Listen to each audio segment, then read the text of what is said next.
আসসালামু আলাইকুম রহমতুল্লাহ। আপনারা যারা হোয়াটসঅ্যাপে সেট জিপিটি অ্যাড করতেছেন তাদের জন্য আজকের এই ভিডিও। এই সেট জিপিটি দিয়ে আপনারা শিক্ষামূলক, সৃজনশীল, গবেষণামূলক ও সাধারণ জ্ঞান ভিত্তিক যে কোনো প্রশ্ন করতে পারেন। এটা করার জন্য আপনারা অফিসিয়াল হোয়াটসঅ্যাপে চলে যাবেন। অফিসিয়াল হোয়াটসঅ্যাপে চলে যাওয়ার পর এখানে নিচে প্লাস আইকন দেখতে পাচ্ছেন, প্লাস আইকনে ক্লিক করবেন। প্লাস আইকনে ক্লিক করার পর এখানে 2 নম্বরের মধ্যে নিউ কন্ট্যাক্ট নামে একটা অপশন আছে, ওখানে ক্লিক করবেন। তারপর এখানে উপরে ফার্স্ট নেমের মধ্যে যে কোনো একটি নাম দিয়ে দিবেন। যেহেতু আমি সেট জিপিটি নাম্বার সেভ করতেছি সেজন্য সেট জিপিটি দিয়ে দিচ্ছি।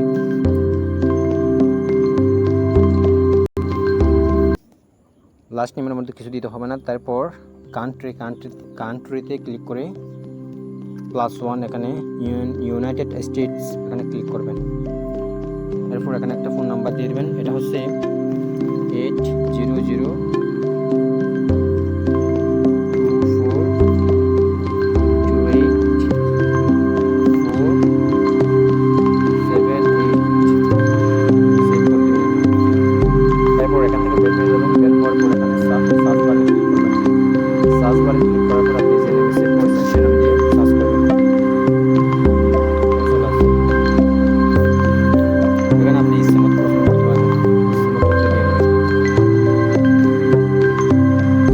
শিক্ষামূলক, সৃজনশীল, গবেষণামূলক, সাধারণ জ্ঞান ভিত্তিক